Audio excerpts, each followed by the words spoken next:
Student, मैं दीपक वर्मा आप सभी लोगों का अपने YouTube channel interactive physics by Deepak Verma में स्वागत करता हूं। कैसे हैं आप लोग? मैं उम्मीद करता हूं आप लोग बहुत अच्छे होंगे। जैसे आपने इलेक्ट्रिसिटी के लेक्चर को एंजॉय किया था, स्टडी किया था, काफ़ी कॉन्फिडेंस बता रहे थे आप लोग, आ गया है, अच्छा लगा मुझे भी, थैंक यू वेरी मच। और रे ऑप्टिक्स का मेरा एक लेक्चर हो चुका है जिसमें मैंने ल्यूमिनस ऑब्जेक्ट और नॉन ल्यूमिनस ऑब्जेक्ट को समझाया था और उसके कंसेप्ट को भी हमने समझ लिया था। आज हम लोग नेचर ऑफ लाइट के बारे में स्टडी करेंगे। नेचर ऑफ लाइट है क्या? लाइट को हम समझ चुके हैं और आज हम नेचर ऑफ लाइट समझेंगे, जो कि एक बेसिक स्टेप है लाइट को समझने का। तो हेडिंग लगा लीजिएगा आप लोग, nature of light. Nature of light.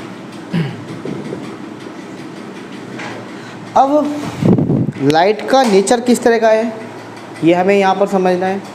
Light बेटा अगर हम बात करें तो कई सालों पहले ये स्टडी हो रही थी कि लाइट किस नेचर की है। कभी ये माना जा रहा था वेव नेचर का है, कभी ये माना जा रहा था पार्टिकल नेचर का है। तो ये है क्या आखिर में मतलब वेव नेचर की लाइट है या पार्टिकल नेचर की है या दोनों ही सही है? तो थोड़ा हम धीरे धीरे करके इसको डिस्कस करते हैं। तो सबसे पहले अगर हम बात करें लाइट का नेचर की, तो ये पहले माना गया कि लाइट का जो नेचर है वो वेव नेचर ऑफ लाइट है। यानी अगर हम बात करें वेव नेचर ऑफ लाइट की, wave nature of light, wave nature of light की अगर हम बात करें बेटा, तो पहले समझाएं हम आपको। वेव का मतलब ये हो गया, ये साइनोसॉइडल वेव हमारे सामने बनती हुई आ रही है। मान लीजिए ये साइनोसॉइडल वेव है। अब इसको हम बोलेंगे, अब इस वेव में ये जो साइनोसॉइडल वेव बन रही है, साइन वेव बोलते हैं इसको। क्या बोलेंगे हम? Sine wave. इस साइन वेव में जैसे कि आप देखते होंगे ना, सी वाटर, समुद्र के पानी में जब समुद्र के पानी की जो लहर होती है तो इस तरह से चलती है, वही है ये साइन वेव। अब इस साइन वेव का जो ऊपर मोस्ट वाला पार्ट है, जो भी सबसे हाईएस्ट पीक पोजीशन पर पहुंचता है, इस तरह से पहुंचा, तो जो टॉप मोस्ट पार्ट है, इस पार्ट को हम बोलेंगे क्रेस्ट। तो अब इस डायग्राम में देखें तो हमें यहाँ पर दो क्रेस्ट दिखाई दे रहे हैं। एक क्रेस्ट तो ये दिखाई दे रहा है ए, और एक क्रेस्ट हमें ये दिखाई दे रहा है बी। यानी कि ये भी क्या है? क्रेस्ट है। क्रेस्ट कौन सा पार्ट होता है? वेव का टॉप पार्ट, सबसे ऊपर वाला पार्ट, इसको हम बोलेंगे क्रेस्ट। और अगर वही हम यहाँ पर सबसे नीचे वाले पार्ट को बोलेंगे, तो ये सबसे नीचे वाला जो पार्ट है इसको हम बोलते हैं ट्रफ। क्या बोलेंगे बेटा? ट्रफ। तो यहाँ पर इस डायग्राम में दो क्रेस्ट मैंने बनाया है, बोर्ड मेरा थोड़ा सा छोटा पड़ रहा है, इससे कई सारे क्रेस्ट हो सकते हैं, और एक मैंने इसमें ट्रफ दिखाया हुआ है। यानी ट्रफ हो गया नीचे वाला पार्ट और क्रेस्ट हो गया ऊपर वाला पार्ट। यदि आप एक और ट्रफ बनाना चाहें तो बना सकते हैं। ये लीजिए, एक और ट्रफ आपके सामने है। ओके, तो ये क्या हो गया? ये भी आपके सामने ट्रफ हो गया।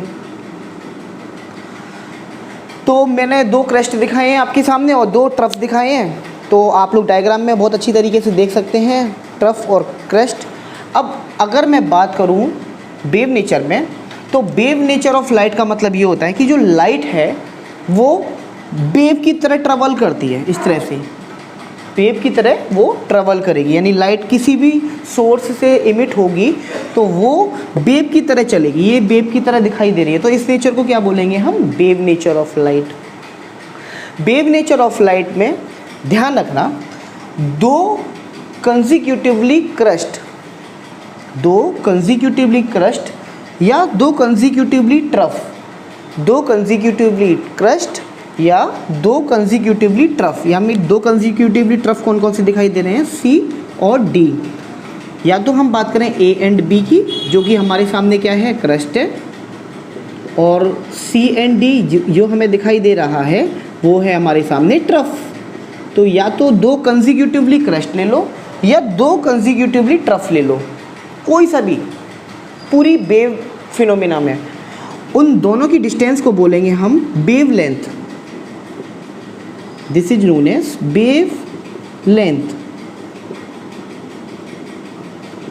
वेव की लंबाई कितनी है, वेव की लेंथ कितनी है। तो वेव की लेंथ, अब जैसे मुझे अपनी लेंथ हाइट मेज़र करनी है, मैं कैसे लूँगा, इंची टेप लूँगा या कई सारे स्केल ले लिया, मैं अपनी हाइट देख रहा हूँ। तो हर चीज़ नापने के लिए अलग अलग इंस्ट्रूमेंट अवेलेबल हैं। तो अगर हम मैं बात करूँ यूनिट में, तो इस वेव की लेंथ मुझे मेज़र करनी है। तो ऐसा तो है नहीं कि ये जो वेव चल रही है बेटा ऐसे चली और फिर उसके बाद फिर ये ऐसे चल रही है ना, यूनिफॉर्म वे में चलेगा। लाइट के लिए बात करेंगे हम यूनिफॉर्म वे में। तो लाइट अगर चल रही है, साइनोसॉइडल वेव को फॉलो कर रही है, तो इस तरह से चलेगी कंटिन्यू। और दो कंटिन्यूसली कंसेक्यूटिव क्रस्ट, यानी कंसेक्यूटिव क्रस्ट का मतलब ये हुआ जैसे ए के बाद में कौन सा क्रस्ट आ रहा है, यहाँ पर दिखाई दे रहा है बी के बाद में कौन सा क्रस्ट आएगा, सी, डी, जो भी आना होगा वो आएगा, यानी कंसेक्यूटिवली ए के तुरंत बाद आने वाला। ए लिया और बी लिया, इन दोनों की जो बीच की डिस्टेंस है उसको हम बोलेंगे वेवलेंथ। इसी तरीके से मान लीजिए एक और एग्जांपल लेता हूँ, ये लो भैया, या तो आप इसके बीच की और इसके बीच की डिस्टेंस ले लीजिए तो ये वेवलेंथ बन गया, या फिर आप इस तरफ और इस तरफ की बीच की डिस्टेंस ले लीजिए। अब मैं बात करूँ सी और डी, तो यहाँ पर सी और डी के बीच की जो डिस्टेंस होगी ये भी आपकी वेवलेंथ कहलाएगी। तो बेटा याद रखना, विजुअल लाइट रे है, विजुअल लाइट रे वेव नेचर ऑफ लाइट को भी फॉलो करेगी, बहुत अच्छी बात है। दूसरी बात ये, इस विजुअल लाइट रे की वेवलेंथ बहुत कम होती है। इसे नोट कर लीजिए आप लोग,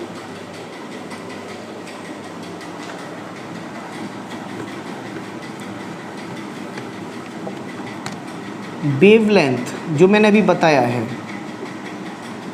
ऑफ विजिबल लाइट रे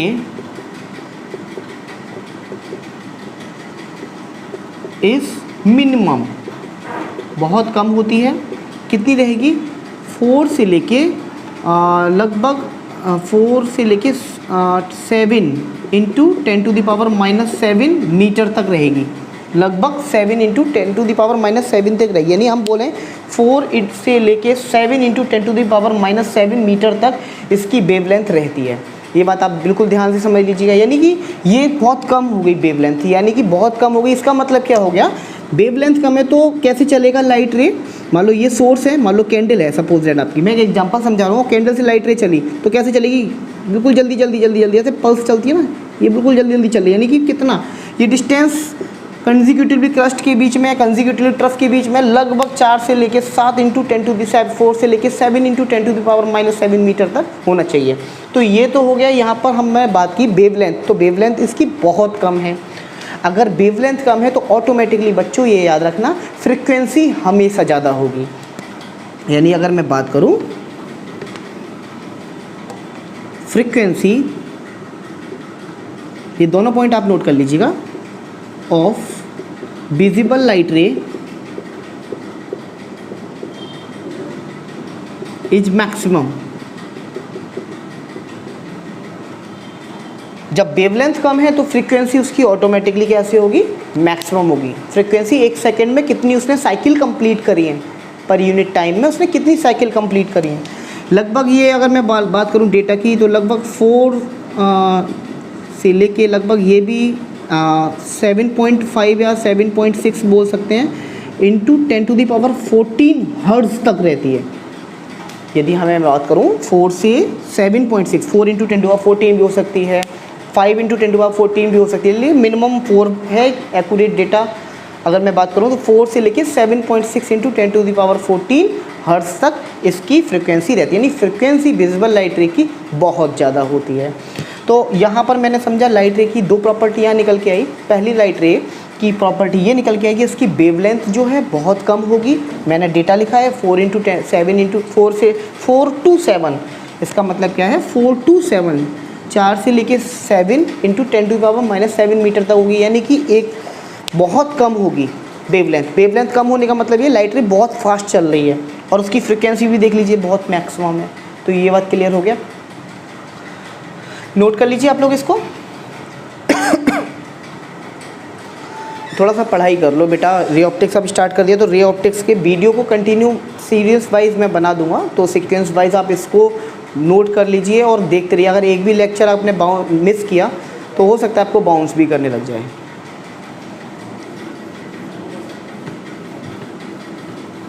तो पहली जो थ्योरी मानी गई है वेव थ्योरी ऑफ लाइट। अब वेव थ्योरी ऑफ लाइट का कहाँ कहाँ पे यूज़ है, जैसे मैं बोलूँ इसके एग्जांपल्स, अगर इसके एग्जांपल्स की बात करें तो वेव थ्योरी ऑफ लाइट को आप ये समझ लीजिए, आपको अभी नहीं स्टडी करना है, आपके लिए मतलब का भी नहीं है जो क्लास 10th के स्टूडेंट्स हैं, लेकिन हाँ 12th के स्टूडेंट्स के लिए बहुत इंपॉर्टेंट है।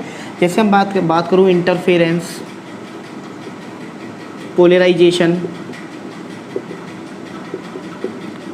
डिफ्रैक्शन या डिफ्रैक्शन, हाँ ये सारे के सारे एग्जांपल्स अगर मैं बात करूँ, पोलराइजेशन, डिफ्रैक्शन, इंटरफेरेंस, इन सब में हम बात करेंगे, कंसीडर करेंगे। डिफ्रैक्शन सॉरी नहीं बोलेंगे हम इंटरफेरेंस और पोलराइजेशन तो बोल सकते हैं। हाँ इंटरफेरेंस और पोलराइजेशन जो है वो वेव थ्योरी ऑफ लाइट में आएगा, क्योंकि ये इसमें हम ये कंसीडर करके चलते हैं कि जो लाइट है वो वेव फॉर्म में ट्रेवल कर रही है। और अगर मैं बात करूँ सेकेंड थ्योरी की, तो सेकेंड थ्योरी होती है आपकी पार्टिकल थ्योरी ऑफ लाइट।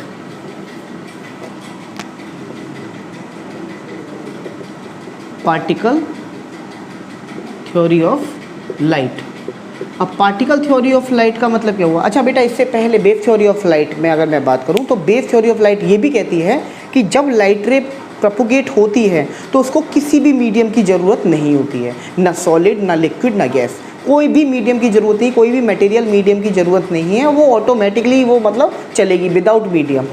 लेकिन पार्टिकल थ्योरी ऑफ लाइट क्या कहती है? पार्टिकल थ्योरी ऑफ लाइट ये कहती है कि लाइट रे में जो लाइट रे आ रही है, मान लीजिए, तो ये लाइट रे में कई सारे छोटे छोटे, ये लाइट रे छोटे छोटे पार्टिकल से मिलके बनी हुई है, जो कि वो पार्टिकल्स स्ट्रेट लाइन में ट्रेवल कर रहे हैं। मान लीजिए ये आपके सामने सन है, सपोज दैट सन से जो लाइट रे आ रही है, ये माना गया कि इस लाइट रे में छोटे छोटे कई सारे पार्टिकल्स हैं। मैं इससे और आपको दिखाता हूँ।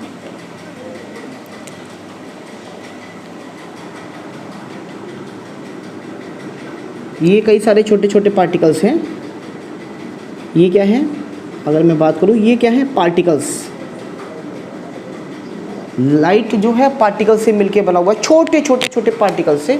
तो पार्टिकल्स से मिलके बना हुआ है और जो कि स्ट्रेट लाइन में चल रहे हैं। अब ये स्ट्रेट लाइन में चल रहे हैं कौन से? लाइट के पार्टिकल्स। और हमेशा याद रखना इसकी, अगर मैं बात करूं कि इस थ्योरी की, तो ये थ्योरी हमेशा और हमेशा पार्टिकल थ्योरी ऑफ लाइट में कंसीडर करी जाएगी। और अगर इसके एग्जांपल की बात करूं तो इसके कॉमन एग्जांपल हैं। सबसे पहला एग्जांपल जो है वो है रिफ्लेक्शन ऑफ लाइट, जो कि अभी हम स्टडी कर रहे हैं, और सेकंड है हमारा रिफ्रैक्शन ऑफ लाइट। तो रिफ्लेक्शन और रिफ्रैक्शन को अगर हमें कंसीडर करा जाए तो हम इसको कंसीडर कर सकते हैं पार्टिकल थ्योरी ऑफ लाइट में। बाकी का पोलराइजेशन और इंटरफेरेंस और डिफ्रैक्शन की भी बात करूं, हाँ ठीक है, चल जाएगा, वो भी मैं वेव थ्योरी ऑफ लाइट में डिस्कस करूंगा।